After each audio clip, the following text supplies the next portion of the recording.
Hello everyone and welcome to a bonus episode of iDrive Daily.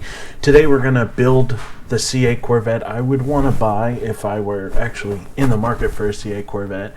Now I am not, I don't have the money to be honest with you, but I also generally prefer buying cars that have been used because it really cuts down on the depreciation. But nonetheless, I like looking at the C8 Corvette. And if I were to buy one, let's go ahead and build and price it so we can see what I would choose.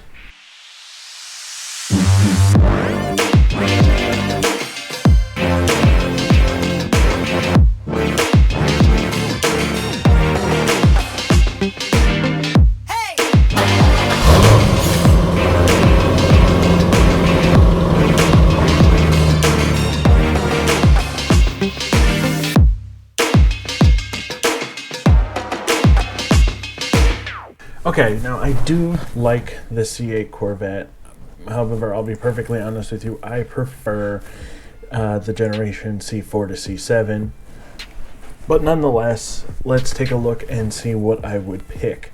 Now, first question is coupe or convertible. To be honest with you, I want a coupe. The convertible, not only is it more expensive, but it has, for lack of a better word, tails behind the driver's head when the top is down, and I don't like them. So we're going to definitely go coupe. It's good. So 1LT, 2LT, 3LT. So with the 3LT, I think the big benefit is having the entire interior leather wrapped. As Dave at Yellow Vet 04 mentioned, that makes detailing the interior much easier. I agree with him. It does in a lot of aspects. But to be perfectly honest, I don't know if it's really worth the $4,000 upgrade. So I'm going to go with 2LT. And I also, coming from an MKZ that had everything like fully loaded, I thought I'd miss a lot of those things in my C5, which is really lacking a lot of features, but I don't. I either never used them or just didn't care about them. So if you watched Matty's Garage, he built his C8. He picked Arctic White, and it's an absolutely gorgeous color on this car, but I am not a white person generally picking white cars. Blade Silver looks very nice. You have this Elkhart Lake Blue. Now, coming from an Electron Blue C5, I just don't like the shade of Elkhart Lake. And it's much the same. I feel the same way about Rapid Blue. I certainly wouldn't pay the $500 premium.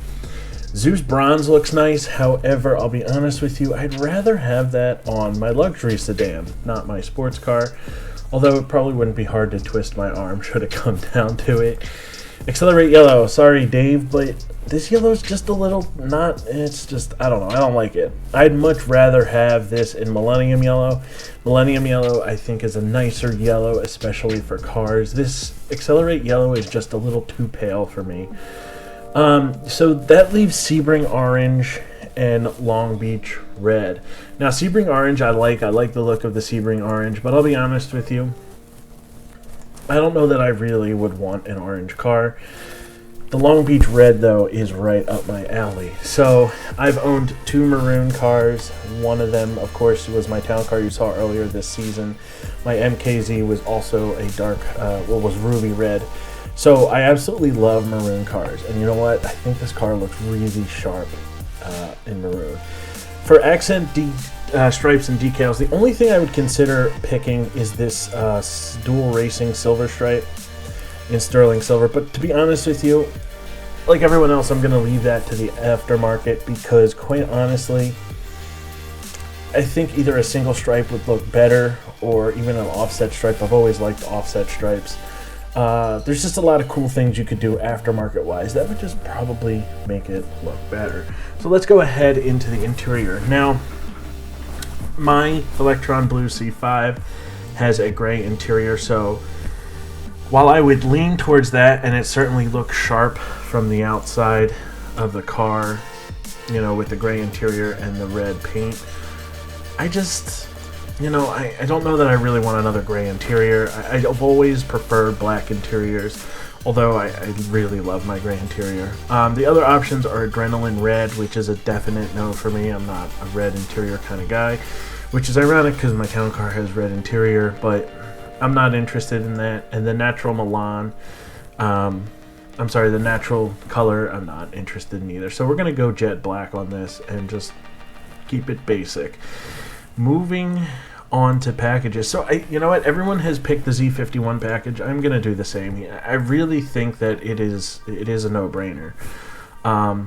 Just for everything, it makes it a hot item if you're going to resell it. I think likely if I'm going to buy another Corvette, I would look for a Z51 performance package or something similar. So I'm definitely going to pick it for this go around. The engine appearance package, I just, you know, let me double check. I'm not really into, we don't need it, so we're going to go ahead and keep moving. So now everyone, believe it or not, doesn't like the wheel selection. I disagree. I actually happen to like the stock wheels. I will say this, the only thing I think could make them better is if the stock wheels were chrome. I'd much rather have chrome wheels on this car than the silver painted aluminums. But I actually like the design. I call them blade design because it kind of reminds me of the blade wheels from GTA. But you know what? I really like the design of the wheels, so I am going to stick with the standard wheels and then maybe possibly find chrome ones later on, or however we'll see what the aftermarket does. As for this, the performance suspension with magnetic selective ride, I definitely want that. I've had Ford's version of ride control, of electronic ride control in the MKZ, and you know what, I really enjoyed it. Helps make the road much smoother. Roads. Quiet back there! Taking enough guff from you for one day. Raving psycho. And this front lift with memory is honestly an incredible feature. I think that's something I wish I had on my C5. You know, even pulling into my driveway is a hassle, honestly, because I hit it almost every time. You have to come out at a real extreme angle. As for painted calipers, I think the bright reds don't match the exterior, so that kind of bothers me. If I go with edge red, it's a little bit closer, but I don't think it's quite the perfect match that I'm looking for. So I would honestly just keep them stock. I'm not going to worry about painting them. And then there's a couple of things down here. So we talk about the roof packages. You know, the transparent roof I have on my C5, I actually have dual roofs. I've never put the color roof on. Owning it for 2 years, I've never had the color roof on, so maybe I'll have to do that next season and see what it looks like. But here's my issue. The transparent roof on this car, I just don't like. I don't think it looks good. I think the way it all seamlessly flows together, you almost want to have that colored roof. So that kind of clicks out everything in that category. Then we're going to go down. You know, I originally thought I would like the high wing spoiler, but now that I look at it, I really don't want it, you know. And for $1,100, I could probably find something aftermarket that I would like better, or just leave it the way it is. I like that Z51 wing. The ground effects is just, I don't think it's worth the price. Moving down, so Scott asked who would pay $100 from a chrome exterior badge package. Hi, Scott. I definitely want the chrome exterior package. I prefer chrome over black and things like that. I just generally like the look of chrome, so I definitely want it. Now, here is an interesting choice I'm going to make that probably no one else will make, and that is body color exterior accents. I actually like the way this car looks with those accents painted. And to be honest with you, I think it's worth $1,000. The only thing I don't like about it is if you go around back, it repaints these vents in here, which I think is a really, really dumb feature, but I would rather have everything else painted, and I'll find a way to fix those vents once I have the car. I think it'll help it stand out a little bit more, because most, I imagine, are going to come with those black accents on the side, or, you know, the shadow gray I thought was a cool. I've seen a couple people, or I've seen, when I first saw it, I thought that was kind of cool, but I definitely would rather have the body color. I really think that's a cool, I just like the way it makes it flow a little bit more. Moving down, Corvette Museum Delivery. You know, everyone's talked about this. It is a really cool feature, but I think what's absolutely nuts about the Corvette Museum Delivery is that you still have to pay the destination charge, despite the fact that they're literally driving the car across the street. So I don't know that I'd want to pick it up at the Corvette Museum, honestly. I've been there. I think it's a great time. If you haven't been, please make a chance to go.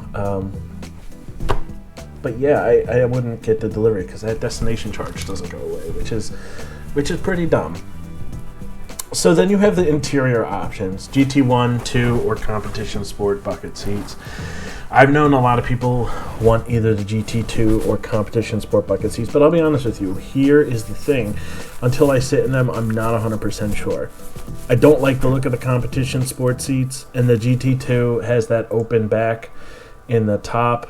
I'm just not a fan of that either. I'd much rather have the standard GT1 seats and call it a day. Now, maybe they are less comfortable, and someone can certainly correct me on that, but until I sit in them, I definitely don't want to pay for them. Now, the carbon fiber interior trim I thought I would like. It brings it up pretty close to 80,000. My goal was to stay under 80,000. I should have mentioned that at the beginning, but I didn't. My goal is to stay under 80,000. But I like the carbon fiber interior trim. I think it misses certain things that should be covered in carbon fiber, like underneath this dash panel and around the passenger side. But I think it covers enough that it's worth it, in my opinion. I could probably do the rest of it aftermarket. Some of what it does cover is probably a bigger pain in the butt to do aftermarket than it would be to just pay the extra $1,500. And so I think it's worth it to me. I'm definitely going with it.